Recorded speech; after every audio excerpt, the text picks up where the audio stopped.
6h, le journal présenté par Nina Pavant. Bonjour Nina. Bonjour Lionel, bonjour à tous. C'est l'autre narcoville après Marseille. Grenoble, elle aussi gangrénée par le trafic de drogue. La capitale des Alpes, théâtre la semaine dernière d'une énième fusillade entre trafiquants dans le quartier Saint-Bruno, en plein centre-ville.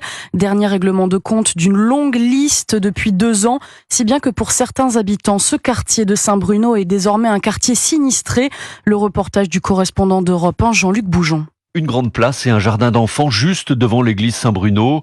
Voici le quartier de la drogue à Grenoble, en plein centre-ville. Un quartier devenu impossible, décrit Nathalie, une habitante. Ça devient grave. Dans les rues, il y a des revendeurs de drogue partout. Ils se cachent pas en plus, quoi. Ils sont dans la rue au vu de tout le monde. Tout le monde peut y aller. Et puis voilà, c'est tout. Ils ont les sacs à côté. Il n'y a pas de souci, quoi, pour eux. La fusillade de lundi a rappelé celles nombreuses de l'été dernier.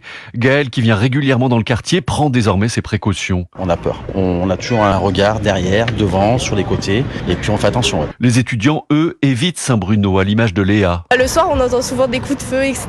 Des coups de feu? Ouais, souvent. La nuit, faut faire attention, quoi. On passe pas par là. Un quartier que ne reconnaissent pas André et Chris, qui y habitent depuis plusieurs décennies. C'est affreux, c'est devenu affreux. J'ai pas l'esprit libre dans le quartier maintenant, voilà. On sort avec l'angoisse, ouais, c'est vrai. Je vois les petits jeunes dans la rue Aimé Beurré, qui est juste la rue là-bas. Ils planquent la drogue sous les pare-chocs. Enfin, il y en a un ou deux du quartier, ils doivent avoir 17-18 ans. Sinon, tous les autres, c'est des mineurs. Ce qu'on raconte sur Marseille, je retrouve exactement la même description en fait. Grenoble, un petit Marseille où les CRS sont présents depuis une semaine. Mais que va-t-il se passer quand ils partiront? Questionnent angoissés les habitants. Jean-Luc Boujon, correspondant d'Europe 1 en Auvergne-Rhône-Alpes.